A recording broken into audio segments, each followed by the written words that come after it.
What if I told you that the most powerful marketing tool you already have access to isn't social media, it isn't paid ads, and it's not even your website? Heck, some of you don't even have websites. Well, my guest today is going to reveal how she used this tool to fill venues across the country before social media even existed, and now uses it to create deep connections and consistent sales in her business. Stay tuned to discover this often overlooked but incredibly powerful marketing secret. Hey there, audacious parents. Welcome to the Dark Horse Entrepreneur Podcast, where we're not just about surviving, we're about thriving. If you're tuning in, you're not looking for just another feel-good, pat-on-the-back kind of show. No. You're here because you're ready to disrupt the status quo. You're ready because you're here to challenge your limits and to step out of the comfort zone where we know growth never happens. This is not just your average, let's all be happy with our 9-to-5 lives kind of podcast. We're here to give you actionable strategies. We're here to dive deep into the world of side hustles, digital marketing, and smart income-boosting tactics. Why, you may ask? Because we're designed for parents like you, parents juggling family expenses, childcare, and the elusive me time.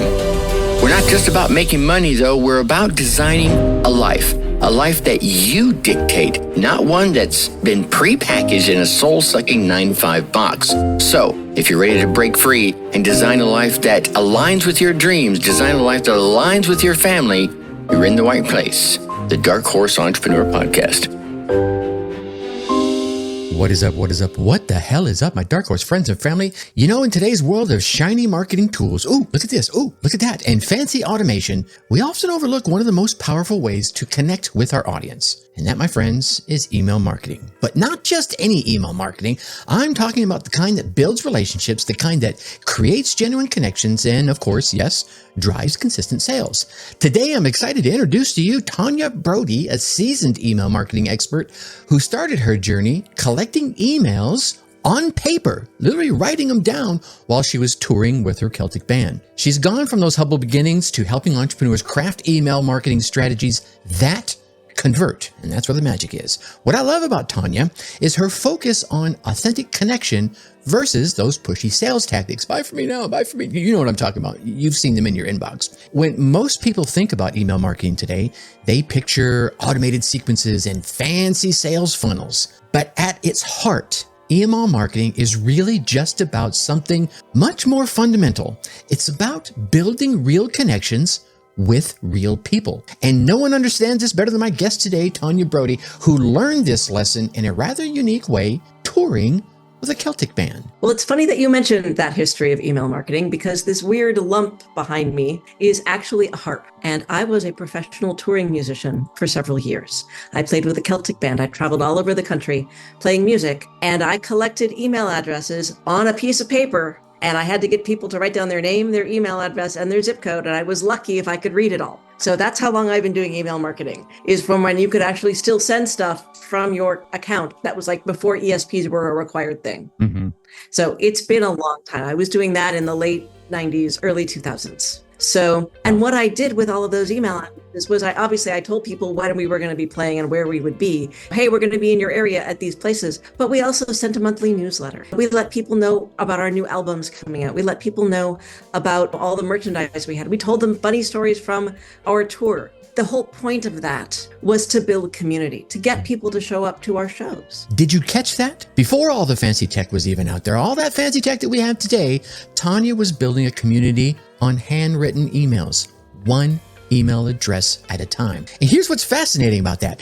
The fundamental principle about email marketing still hasn't changed. Years later, here we are at the end of 2024, and it's still the same. But what has changed is how we think about these connections. And Tanya shares a brilliant analogy that really, I think, puts this all into perspective. Mm-hmm.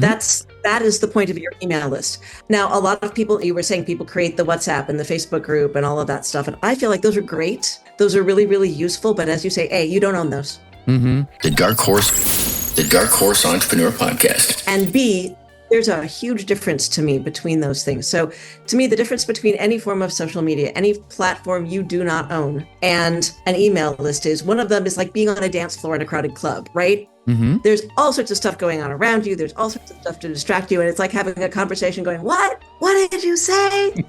Oh, yeah, that's really cool. And having someone come into your living room to share a cup of tea and a chat. That's what email marketing is, Right. because you are literally coming into someone's inbox. They are giving you permission to enter their inbox because they're interested in what you have to say. Think about that for a moment. When was the last time that you had a meaningful conversation in a crowded club? I've been in a number of crowded clubs, not since 2019, but certainly have been in a number of crowded venues, and it's almost impossible. Now, let's compare that to sitting down with someone in your living room, at a coffee shop, in the park. That's the difference between throwing content out there, just throwing it up against the wall on social media, versus crafting a thoughtful email to your subscribers. But here's where most people get it wrong. They treat email marketing like a megaphone for their sales pitches instead of providing an opportunity to serve their audience. It's really about building a community. It's about letting people get to know who you are, what you do, and how you serve them. So that's why I've always loved doing email marketing, is because it's not as much about selling as it is about serving to me. Selling is what you do when you get to the web page, right? You get to that landing page, whatever it is, that sales. Email is much more about serving. It's explaining why this matters to someone. It's explaining how whatever it is will help that person reach their goals, attain their dreams, as opposed to, here, buy this thing. That right there. This is why I'm such a big advocate of email marketing in your business. When it's done right, it's not just another marketing channel.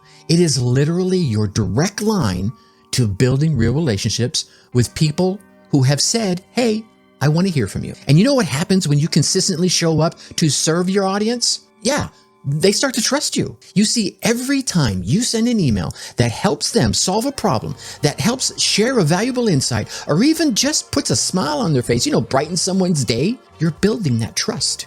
You're building that bank of emotional content that you can pull from later on. It's like making small deposits into a relationship bank account. It's just like a real bank account. Those small deposits, they earn interest and they add up over time. And speaking of building trust through consistent communication, if you're finding value in the conversation about email marketing, I'd love for you to check out the Dark Horse Insider Digital Marketing Newsletter. Just go ahead and head over to Dark Horse Schooling /newsletter. This every week is where we're going to be sharing some practical digital marketing strategies that really work in the real world. The world where kids have soccer practice and dance recitals and somehow always seem to need a poster board at about 9 p.m. the night before the project is due. Yeah. Okay. Now that we understand the real power of email marketing lies in building genuine connections, we can talk about how to actually get started.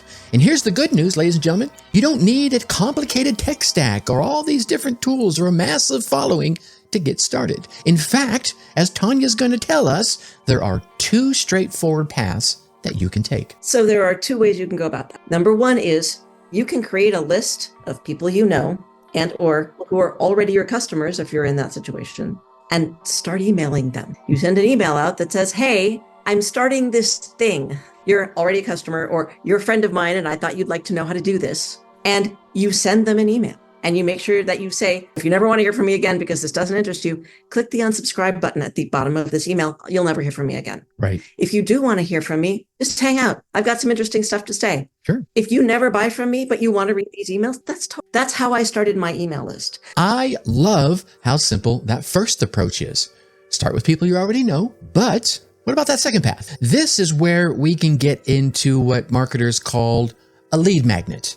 Something valuable that you offer in exchange for an email address, just like I shared with you just a few moments ago, the Dark Horse Insider Digital Marketing Newsletter. That is something that I pack with value, and all I'm asking you to give me is your email address.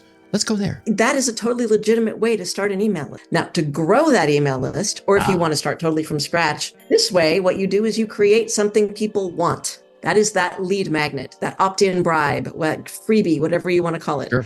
The thing you give away in exchange for their email address, right? Mm-hmm. So in my case, I have a list of 30 subject lines that will keep your subscribers opening and reading every email. If you go to my website, you'll see that pop up. It's like, here's the list, get it. And then you'll have something to write from, because the most common complaint I hear from everyone, whenever I say, so do you have an email list? I don't, because I never know what to write. Now, this is the moment right here where a lot of people trip up. They stumble, they bumble, they fall, they faceplant, they just get hung up. The Dark Horse Entrepreneur Podcast. They think they need to have thousands of subscribers to make email marketing worth their time. But Tanya's going to share something really interesting about quality versus quantity. So seriously, grow your email list organically. Yes, it's going to take you longer. But when you consider, and this is back to something you said earlier about email being profitable, when you consider that for every dollar you put into email, you get anywhere from $30 to $40 back in return on investment, it's worth taking the time to grow your own legitimate email. But hold on. Once you have those subscribers, what do you actually send them, Tracy? Well, this is where having a consistent communication schedule is really going to come in handy.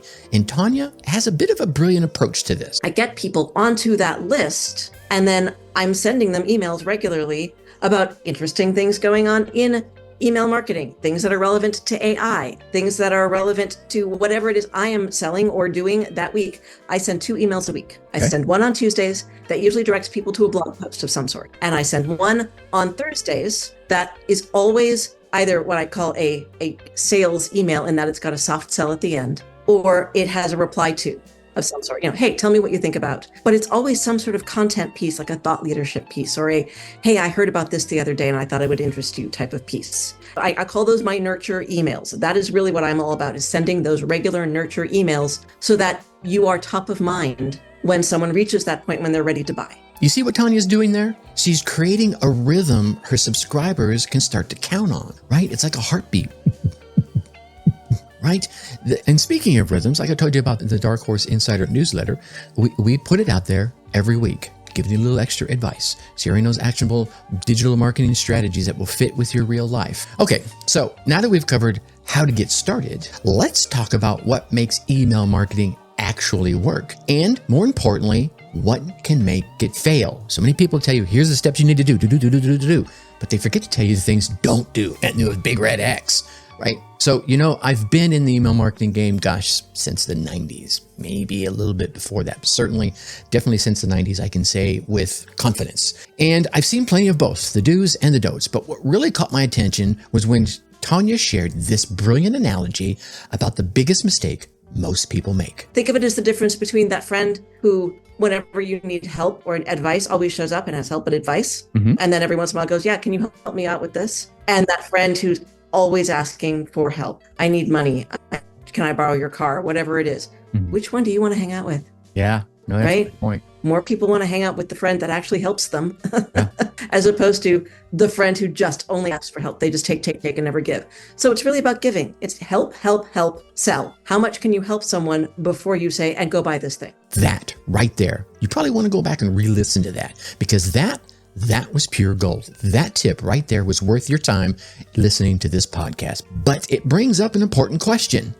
If we're not constantly selling, what should we be doing? Well, Tanya explains there's a smart way to include calls to action within every email. If someone wants a hard sell in every single email, they've already bought your product. They're there. Right. So they may unsubscribe because I already own that. It's all good. But a soft sell in every email, some sort of call to action, is very, very important. And that call to action can be, go to this blog post, go to this podcast, check out this article, reply to, or even check out this product. That's a soft sell of some sort, a call to action at the end of every email, because you literally want to train people to click on a link so that when you are doing that hard sell email, that sale at the end of the month or whatever it is that you're doing, people go, oh yeah, I want to go see what this is. Right. I trust this person. I'll check this out. But you want to train people to get used to seeing something beneficial to them at the other end of that link. So that is a do, is have a call to action in every single email. But my friends, here's something that can trip up even the most experienced email marketing.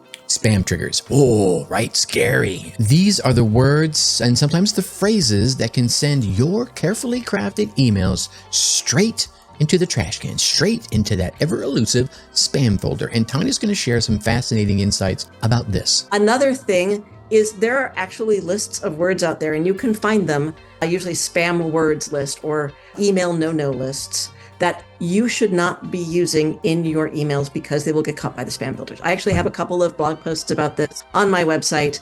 Believe it or not, a big one is free. Yes. Which is really hard. Yeah, You're trying to give people something, genuinely want to give someone something. Mm-hmm. Obviously, nothing about sex. That one's easy. Yeah. But also money is really hard. I write for an accountant. The Dark Horse Entrepreneur Podcast. Can I tell you how hard it is not to talk about money? Yeah, no doubt.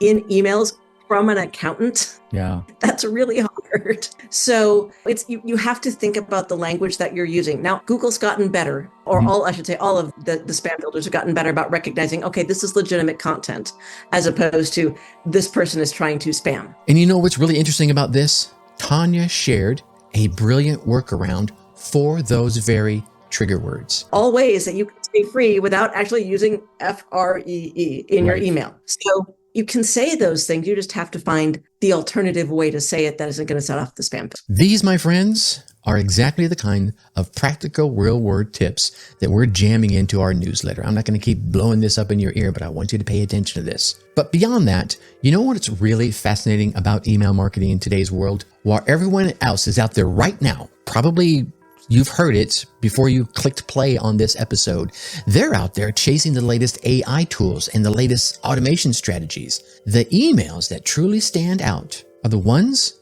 that feel most human. Right? They kind of touch you in some way. And Tanya shared something really powerful about this. Do all of the silly things that you do. I am a cat owner. Pictures of my cats show up in my emails all the time. I am a total geek. I talk about Star Wars. I talk about Marvel movies. I talk about science fiction. I literally wrote about an NPR article I heard yesterday about Chinese AI avatars. Chinese AI is like people are making avatars of themselves to use in video. It's like the robots are taking over. That's what I wrote about in my email, because it was a way that I could get into what I wanted to talk about, which is AI. You see what she does there? Yeah. It's not just about sending information. She's sharing who she is. And here's why that really matters so very much. So find the things that interest you, because if they interest you, they're probably going to interest other people. Oh my gosh, Chinese robots are taking over the world. What? That's a great subject line. I'm going to open that. I want to find out what she's talking about. Be yourself. Be the person who people would meet if they walked into your shop, whether your shop is physical or virtual. Be that person because you want to be genuine. You want to be authentic. This authenticity, really, if you think about it, becomes even more critical, even more crucial in today's world of AI and automations, right? In fact, Tanya shared something really interesting about this very thing. And that, by the way, is a huge tip in the AI world, is being authentic, being you. Yes. Because even though the Chinese are trying really hard, they're not going to be able to replicate you and what it is that you do. There's always going to need to be some human element in everything that we do, because we all want to relate to each other, not to the robots. But my Dark Horse friends and family, here is where I think it all starts to come together when Tanya explains exactly how this builds that crucial know, like, and trust factor that we hear about all the time. They're going to look forward to reading your emails because, oh my gosh, it's from Tracy. He's always funny. I'm going to enjoy this. This is going to be great. He's always got something interesting to say. I appreciate what he says. I'm going to learn something. That's going to help me right now in my business. That's what you want to be. You want to be that person that someone turns to when they need help. And then you have this thing that will genuinely help them. That's nice. The whole point. And that right there, my friends, is the secret sauce of effective email marketing. Being consistently, authentically you. How many times you've heard me say that on this podcast, on the YouTube show? Be you while providing real value to the audience. That's what we strive for here at the podcast, here at the Dark Horse Insider Digital Marketing Newsletter. Wherever you're in contact and step into our sphere of influence, I strive to be authentically me. For some of you, that works. They're like, hey, it's Tracy, check him out. For others, they're like, ew. And that's okay. There's someone out there for them as well, okay? Now, after this conversation with Tanya, I was more convinced than ever that email marketing isn't just about clicking the send button and getting the messages to go out there, not just about clicking sending. It's about building relationships. And it's something I've strived to do from the beginning. And in doing that, you learn a few things about shedding dead weight, right? Sometimes you got to clear out your email list. I had a potential client I was trading an email with just here in the past couple of days where they had built up an email list. And then some of the folks that were, let's call them more extreme on their email list, started spreading rumors about them and their company. And I said, here's what you need to do. You need to do a 5-day email campaign. He's like, well, why would I want to do that? I says, that way you get rid of you're going to separate the wheat from the chaff in your email list. And as long as you keep being authentically you and sharing your value, those that no longer care are going to hit unsubscribe. It's about showing up consistently, being genuinely helpful, and yes, being authentically you. Because in a world of automation, in a world of AI, in a world of avatars, that is what's truly going to stand out. I really want to take a minute at the end of this episode here to thank Tanya Brody for showing up and being herself and sharing her wisdom with us today. I was only able to jam some of her wisdom into this podcast episode you're listening to right now. So if you'd like to watch the whole interview, the link will be down in the show notes. You can go check it out over there on the YouTube channel. And I want to thank you, my Dark Horse friends and family, for joining us on this journey. And until next time, be authentically you. Keep providing value. Think successfully and take action. Hey, my Dark Horse entrepreneur parents, thanks for tuning in. If this episode struck a chord, share it with a fellow parent hustler. Let's grow our tribe that thrives, not just survives. For more insights and a community that totally gets it, join our Facebook group at www.darkhorseschooling.com/tribe. Think successfully and take action.